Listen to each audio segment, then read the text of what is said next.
أعوذ بالله من الشيطان الرجيم بسم الله الرحمن الرحيم ربي اشرح لي صدري ويسر لي أمري واحلل عقدة من لساني يفقهوا قولي ربی زدنی علما۔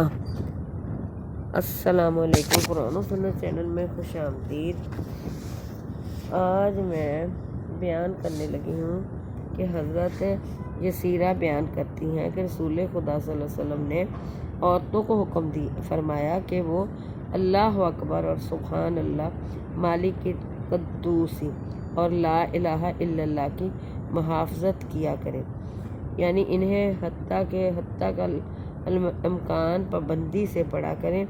اور حضور صلی اللہ علیہ وسلم نے عورتوں کو یہ ہدایت بھی فرمائی کہ وہ تکبیر و تسبیح و تحلیل وغیرہ کا شمار انگلیوں کے پوروں پر کیا کریں، کیونکہ قیامت کے دن ان پوروں سے سوال ہوگا تو انہیں بولنے کے لیے کہا جائے گا، اور یہ بول کر بتائیں گے کہ ہم پر اتنی بار کلمات ذکر پڑے گئے ہیں۔ ابو داؤد کی یہ حدیث ہے۔ رسول خدا صلی اللہ علیہ وسلم کے خادم ابو اسلام بیان کرتے ہیں کہ رسول خدا صلی اللہ علیہ وسلم نے فرمایا کہ جو کوئی مسلمان یا یہ فرمائے گا کہ جو کوئی انسان یا یہ فرمائے گا کہ جو کوئی بندہ شام اور صبح کو یہ پڑھے رضیت باللہ ربا و بالاسلام دینا و بمحمد نبی صلی اللہ علیہ وسلم، میں راضی ہو گیا اللہ کے رب ہونے پر اور اسلام کے دین پر برحق ہونے پر، اسلام دین برحق ہونے پر اور محمد صلی اللہ علیہ وسلم کے نبی ہونے پر، تو اللہ تعالیٰ پر یہ ایک حق ہو جاتا ہے کہ وہ قیامت کے دن اس شخص کو راضی کر دے، یعنی اسے اتنا اجر دے دے کہ وہ خوش اور مطمئن ہو جائے۔ ابن ماجہ کی یہ حدیث ہے۔ جنت میں کروڑ دفعہ بھی الحمدللہ کہے تو اس کا درجہ نہیں بڑھتا، نہ ثواب ملتا ہے۔ دنیا میں ایک دفعہ الحمدللہ کہنا دنیا کی تمام نعمتوں سے بڑھ کر ہے۔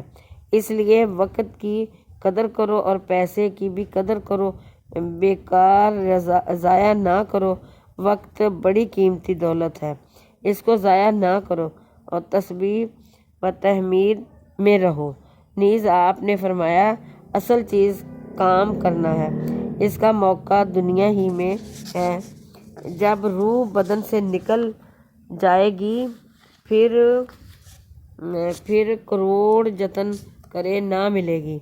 وہ ایسی نعمت ہے جو دنیا میں ہے جنت میں نہ ملے گی، اور ایسی نعمت ہے کہ جنت کی نعمتیں بھی جب ہی ملیں گی وہ نعمت دنیا میں حاصل ہو جائے۔ اس لیے دنیا بڑی نعمت کی جگہ ہے اور وہ نعمت یہاں سے آسانی سے مل جاتی ہے، وہ نعمت ذکر الہی ہے۔ تفسیر المعانی میں حضرت سلمان علیہ السلام کا ایک قصہ بیان ہوا ہے کہ انہوں نے بے نظیر سلطنت عطا کی ہوئی تھی۔ جس وقت ان کا دربار ہوتا تھا تو تخت شاہی اتنا وسیع ہوتا تھا کہ اس پر سونے چاندی کی 6 لاکھ کرسیاں بچھتی تھیں، پرندے اس پر سایہ کرتے تھے اور ہوا کو جاسوسی کا کام سپرد ہوتا تھا کہ روئے زمین میں جہاں کہیں ہمارے متعلق کوئی بات کی جائے ہمیں پہنچا دو، اور جب تخت پر دربار منعقد ہوتا تو ہوا کو حکم دیا جاتا کہ اس کو لے کر اڑے، چنانچہ ہوا اس کو لے کر اڑتی تھی۔ ایک دفعہ اسی شان و شوکت سے آپ کا تخت جا رہا تھا کہ کسی نے تعجب سے کہا سبحان اللہ ماذا اوتیہ آل داؤد، ہے نا، میں اللہ کی پاکی بیان کرتا ہوں کہ آل داؤد کو کیا شان شوکت دی گئی۔ حضرت سلیمان نے اس شخص کو بلا کر پوچھا کہ ہمارے متعلق کیا کہا؟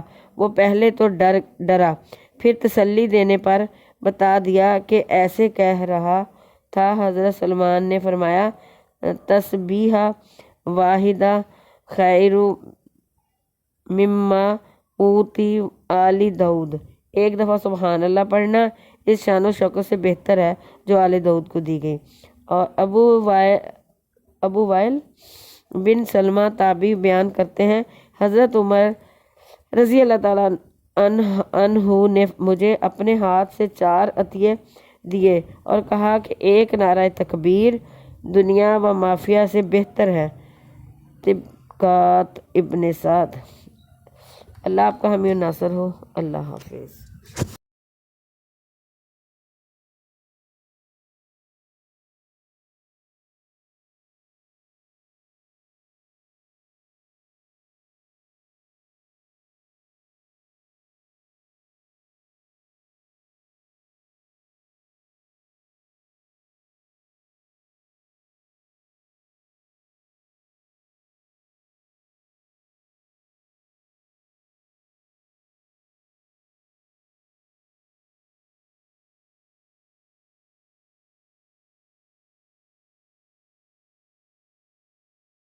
اللہ آپ کا حامی و ناصر ہو۔ اللہ حافظ۔